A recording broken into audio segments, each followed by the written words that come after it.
अभी शरत महाराज ये दोनों को समझाने के बाद में किंतु एक आखिरी स्टेटमेंट देते हैं, कहते हैं कि चाहे इति इति साधन पथ का अवलंबन करे न कि नेति नेति साधन पथ का अवलंबन करे।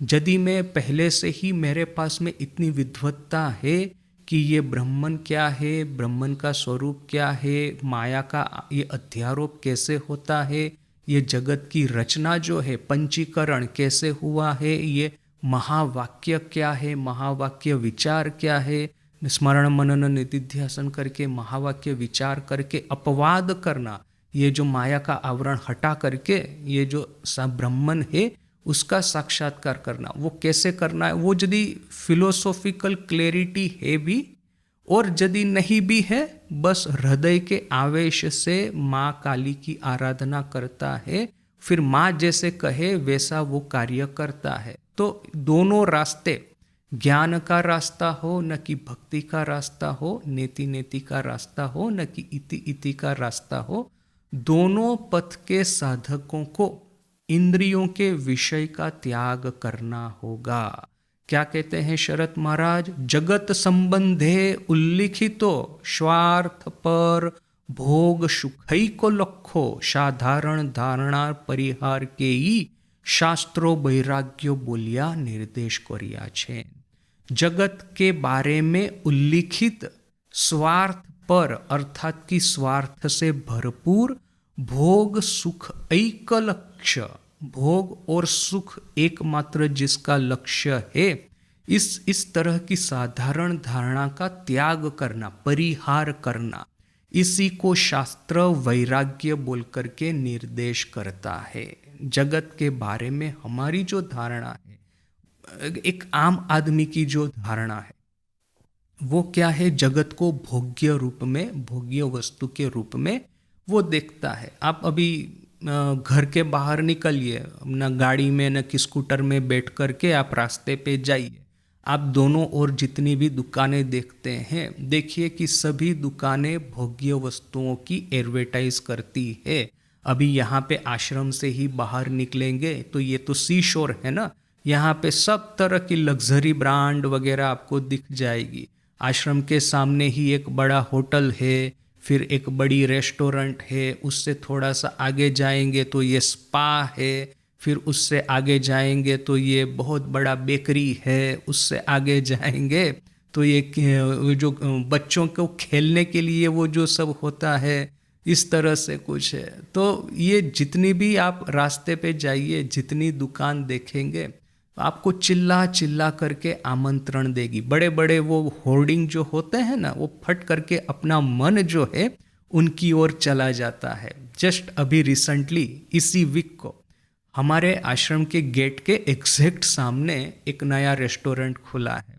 तो अभी हम लोग क्या है कि रात को वॉकिंग करते हैं कभी कभी, तो गेट के आसपास में ही वो वॉकिंग करते हैं और वहाँ पे वो रेस्टोरेंट देखते हैं कि अच्छा ये नया रेस्टोरेंट ओपन हुआ है। और फिर ये भी देखा कि ये कोई चेन है, ये फ्रेंचाइज है पूरा, और उस फ्रेंचाइज का ये एक है। तो ये फ्रेंचाइज का नाम तो कभी सुना नहीं। तो फिर यहाँ पे एक महाराज है, उन्होंने फ्रेंचाइज सर्च किया इंटरनेट पे और फिर वहाँ पे देखा कि वहाँ पे क्या क्या मेनू है। फिर वो मेनू देख करके फिर वो मुझे बता रहे थे कि देखा यहाँ पे पिज़्ज़ा वगैरह मिलता है। मैंने कहा अच्छा, बहुत अच्छा। तो देखिए कि आश्रम के गेट के सामने ही ये जो रेस्टोरेंट, तो उसी के ऊपर में अभी हम लोग देख रहे हैं कंस्ट्रक्शन हो रहा है, वो होर्डिंग लग रहे हैं, बहुत बड़ा बोर्ड लगा है, अभी वो ओपन होगा।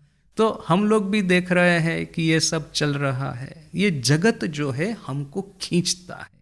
ये जो स्वाद जो है जिह्वा के, ये जो नज़र के, ये जो दर्शन, सब भव्य नज़ारे जो है, ये कर्ण से जो हम ये ग्रहण करते हैं, संगीत वगैरह जो कि मन को लुभाने वाला है, मन को चंचल करने वाला है।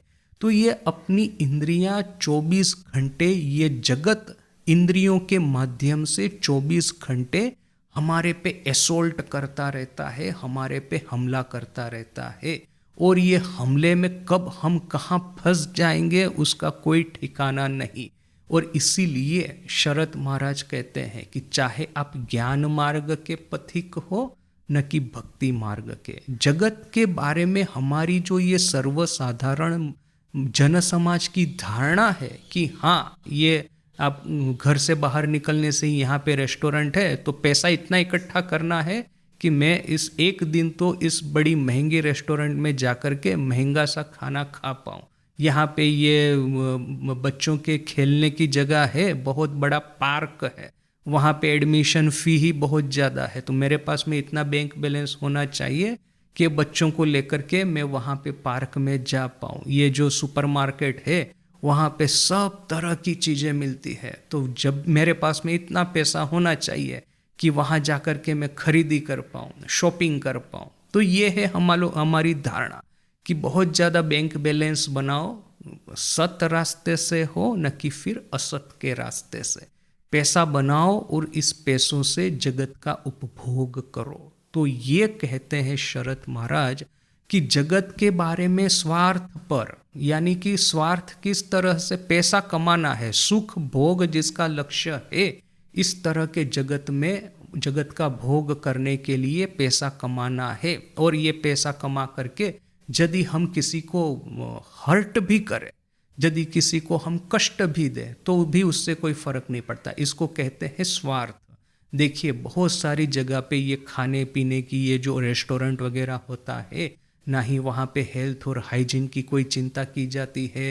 ये एक्सपायरी डेट चीज़ें जो है वो सब लोग एक कस्टमर को दे देते हैं, फिर ये कस्टमर प्रोटेक्शन में कंप्लेन करने से भी कोई फ़र्क नहीं पड़ता है। ऐसी कितनी कितनी सब चीज़ें 2 नंबर की चलती रहती है। ये जो बेचने वाले हैं उनको स्पष्ट पता है कि ये चीज़ यदि लोगों को देंगे तो उनको नुकसान होगा। ये जो बेबी फॉर्मूला जो है उसमें ये लोग गड़बड़ करते हैं, ये जो कफ सिरप है उसमें कुछ गड़बड़ करते हैं, मेडिसिन में कुछ न कुछ उल्टा पुल्टा डाल देंगे। कैसे भी कंस्ट्रक्शन देखिए आप, वो 2001 में अर्थक्वेक हुआ था, कितने ही मकान जो थे ढह गए थे, गिर गए थे। क्यों? गुजरात की बात कर रहा हूँ।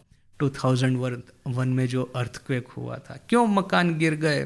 क्योंकि जो कंस्ट्रक्शन जो किया गया था उसमें वो अच्छे से सीमेंट वगैरह डालने की बजाय रेती वगैरह ही ज़्यादा डाल दिया होगा, बोल करके मकान जो है वो तकलादी है, वो फ्रेजाइल है, एक झटका लगा अर्थक्वेक का कि फटाक करके गिर गए। तो देखिए कि अब ये हम लोग आए दिन न्यूज़पेपर में पढ़ते हैं कि वो नया रास्ता बनाया है न कि ओवर ब्रिज बनाया है, दूसरे ही दिन उसमें गड्ढे हो गए, या तो जैसे ही पहली बारिश हुई उसमें गड्ढे हो गए। मैं लिमड़ी में था तो लिमड़ी के आश्रम के सामने ही एक बड़ा सा माने हाईवे जैसा ही एक रास्ता जाता है, क्योंकि इसके बाद में तो पूरा गांव का अंत ही आ जाता है, उसके बाद में तो हाईवे ही चलता है। तो ये छोटा हाईवे जैसा रास्ता है, हम प्रत्येक साल देखते हैं कि उसको रास्ते का मरम्मत किया गया है, फिर जैसे ही बारिश आई बड़े बड़े गड्ढे हो गए, और फिर बारिश गई तो फिर से उसका मरम्मत किया, फिर से बारिश आई फिर से गड्ढे हो गए। जब सोचिए कि कितना स्कैम होता होगा इस पूरे मामले में, हर साल उसको रिपेयर करवाने का पता नहीं कितने करोड़ रुपया ये लोग खा जाते होंगे। तो देखिए कि इसको कहते हैं स्वार्थ, कि जगत का भोग करना है और भोग करने के लिए मुझे स्कैम करने हैं, फ्रॉड करने हैं, करप्शन करना है, कष्ट देना है, लोगों को हत्या तक कर देनी है, कैसे भी करके पैसे कमाने हैं। तो इसको कहते हैं स्वार्थपरता। तो ये भोग और सुख का भी त्याग और ये स्वार्थपरता का भी त्याग, इसको शास्त्र कहते हैं वैराग्य। तो चाहे आप ज्ञान मार्ग से ईश्वर की ब्रह्म साक्षात्कार की ओर जाए, न कि भक्ति मार्ग से ईश्वर दर्शन की ओर जाए, आपको वैराग्य तो आपके भीतर में होना ही चाहिए। दोनों पथ के पथिक के लिए वैराग्य कॉमन प्रॉपर्टी है, समान लक्ष्य, सामान्य लक्षण है, दोनों में ये वैराग्य होना ही चाहिए।